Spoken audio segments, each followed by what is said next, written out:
pasensya ka na. Dahil meron lang isang tao kailangan linisin ang kanya pangalan kung bakit namin nagagawa ang lahat ng ito. Sino? Si Ate Perla.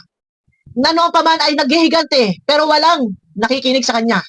Walang nakikisimpatya sa kanya. Wala kaming boses na magsalita at ipasabong ipahayag ang buong katotohanan. Bakit? Dahil nung time na yan ay ikaw ay nasa kalingap.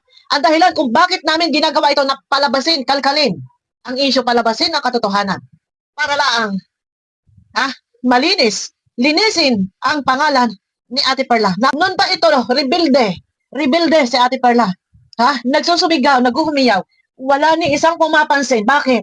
Dahil ikaw, nung panahon iyan ay nasa kalingap at pinagbabawalan kami ni Kalingap Rab na magsalita. Pero sa pagkakataong ito, hustisya para kay Ate Perla. Ayan. Ayan na guys. Muli nagbabalik po yung lingkod at isang mapagpalang araw po sa ating lahat, no? Eto guys, no? Tayo ay nasa panig lang po ng katotohanan. Binubuhay lang natin yung katotohanan kung bakit na nung nakaraan ay binalikan or nabalikan yung part episode 9 and 11 ng The Death Love Team before, no? Dahil yan po ay matagal nang nakabinbin ang usapin na to na hindi lang po namin ito binubuksan. Pero hustisya, no? Hustisya para kay Perla na ito ay pinaparatangan na di umano ay scammer. Sino nagpaparatang?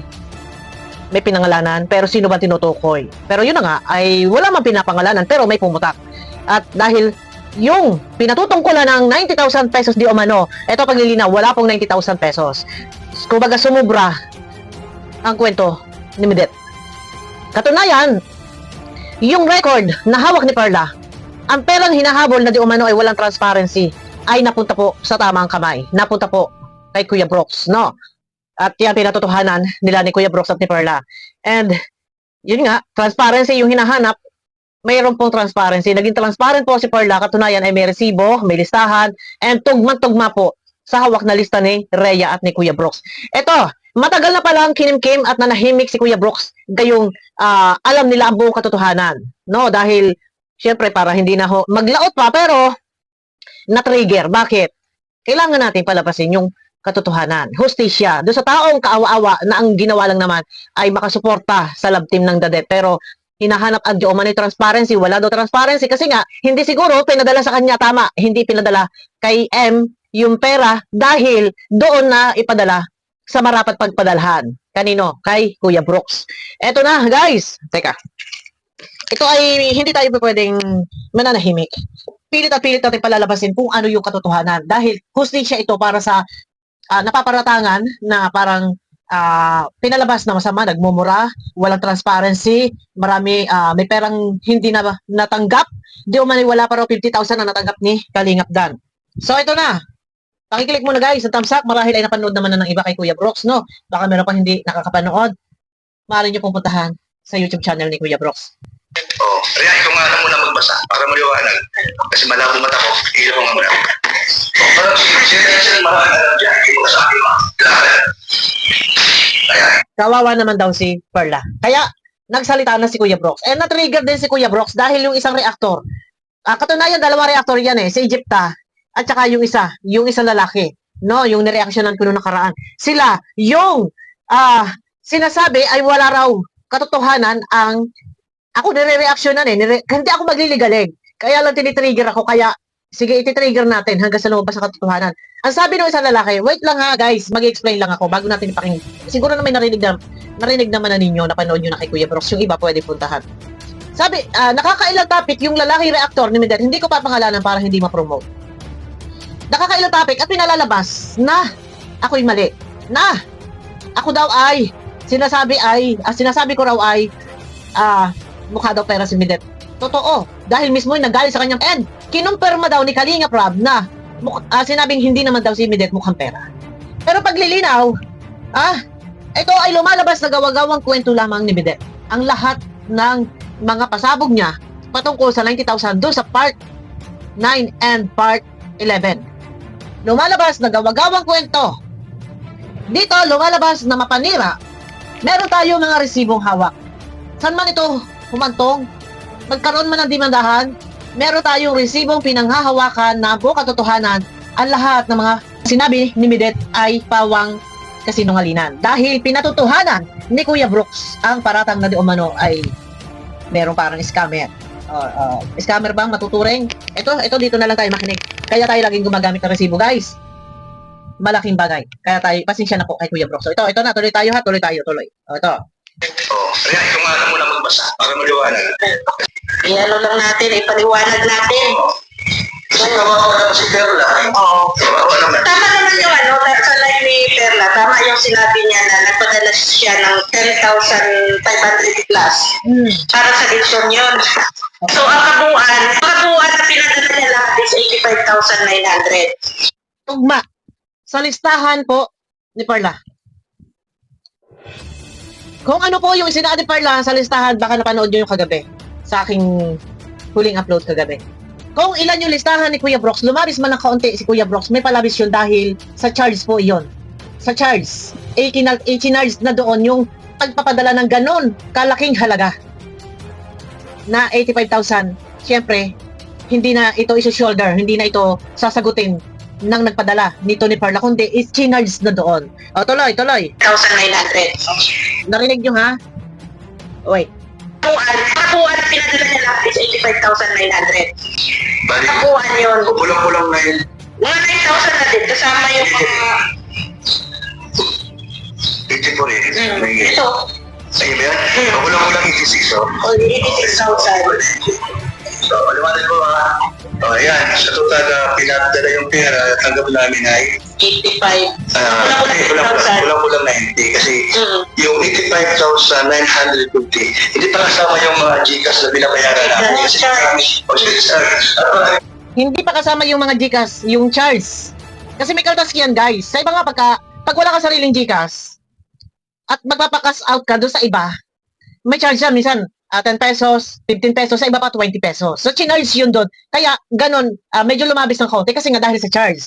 Okay, ha? Oh. kasi yung 85,950 hindi pa kasama yung mga Gcash na binabayaran namin kasi iba.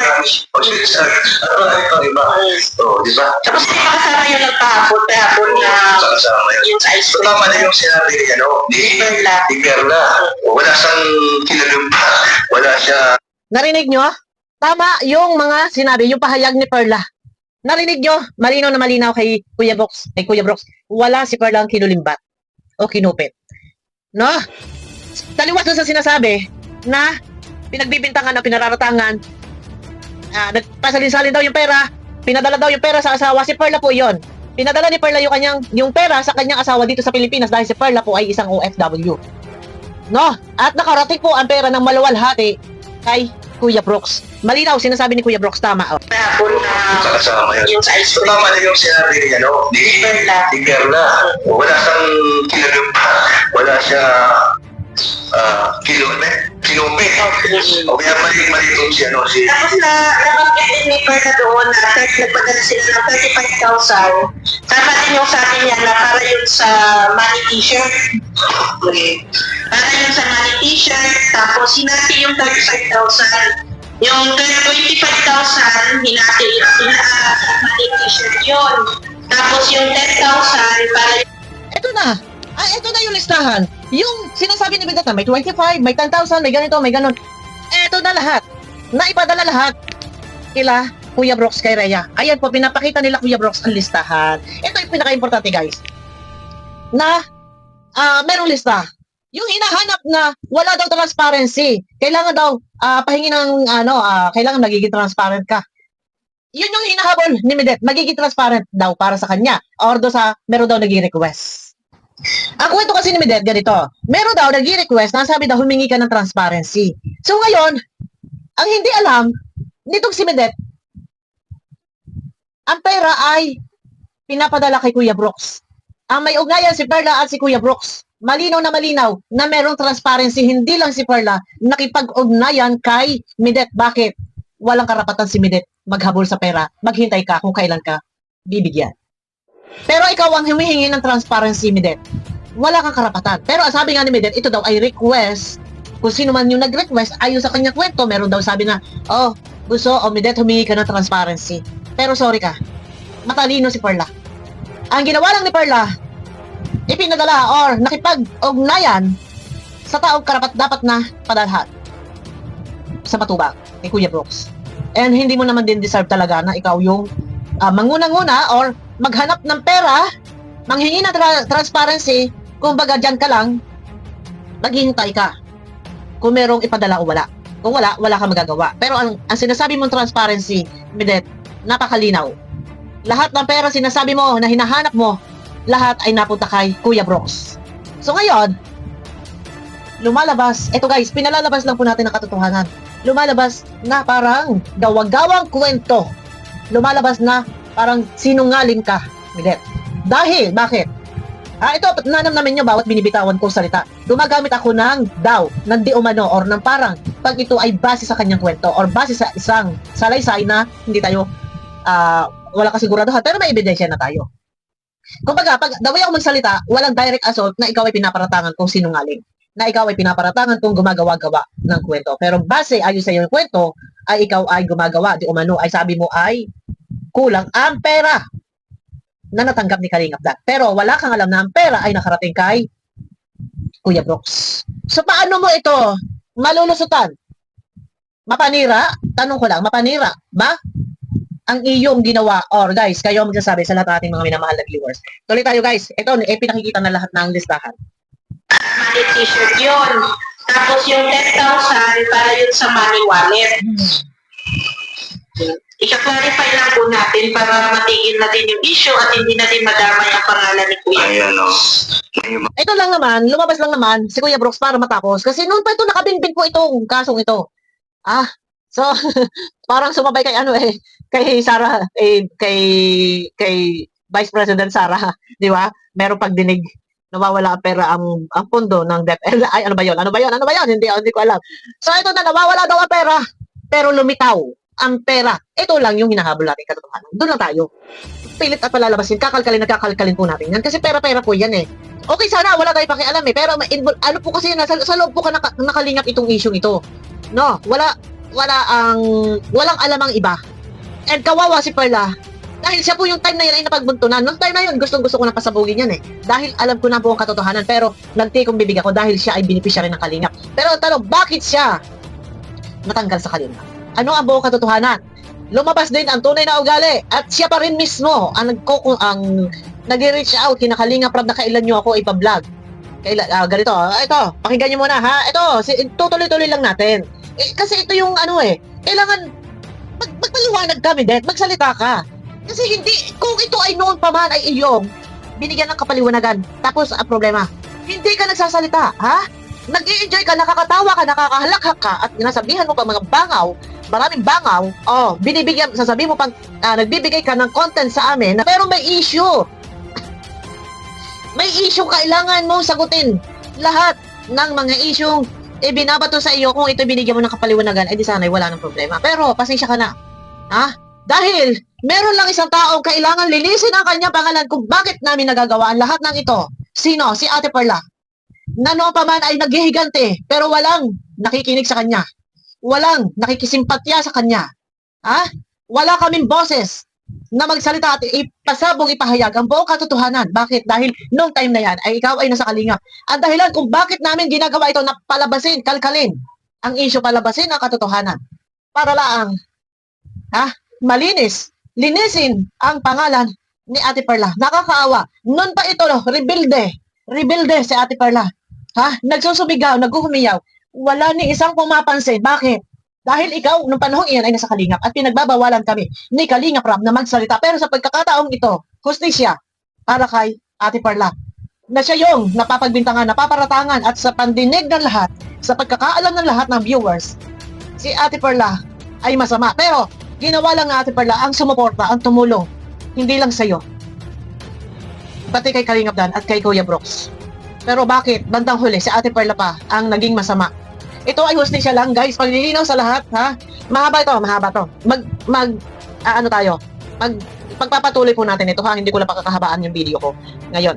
Ito, paglilinaw sa lahat, at para din sa iyong kaalaman, Midet, hindi, dito wala kami Wala ako paninirang puri sa'yo or hindi ko sinisira ang pangalan mo. Ang kadahilanan kung bakit namin kinalkal, kung bakit ko binuksan ang episode 9 and episode 11 para hustisya kay Ate Perla na malinis ang pangalan na sa pagkakaalam ng iba ay siya ay isang scammer. Ha? Nakakaawa si Ate Perla. Noon pa man, halos ako nasa panig lang ako ng katotohanan. Wala tayo ditong paninira, panyuyurak sa pagkatao. Pinalabas lang natin ang pera kung nasaan. Ang pera ay napunta sa tamang kamay. At sa pahayag ni Bidet, lumalabas na ikaw ay gumagawa-gawa ng kwento. Para lang makasama yung tao. Dahil ang pera ay hindi napunta sa'yo. Hinihingi mo yung transparency. Sorry ka. Transparency? Transparent. Si Perla. Sorry ka, matalino si Perla. Ang pera, ipinadala sa karapat dapat na padalhan. Yun na guys, abangan nyo ako sa aking next video.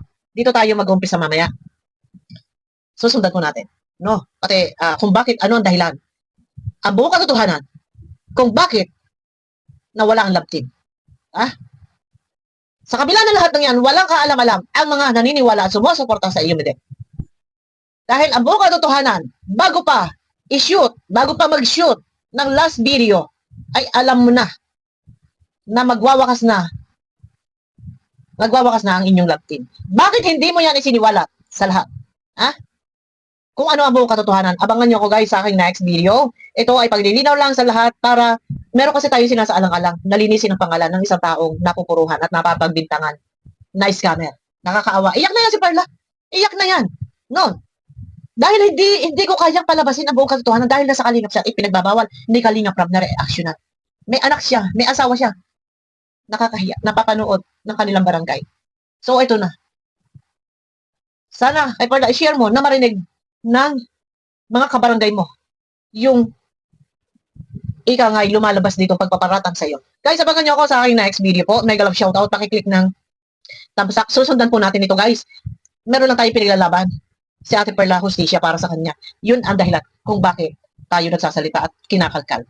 Palabasin ang katotohanan na hindi siya scammer.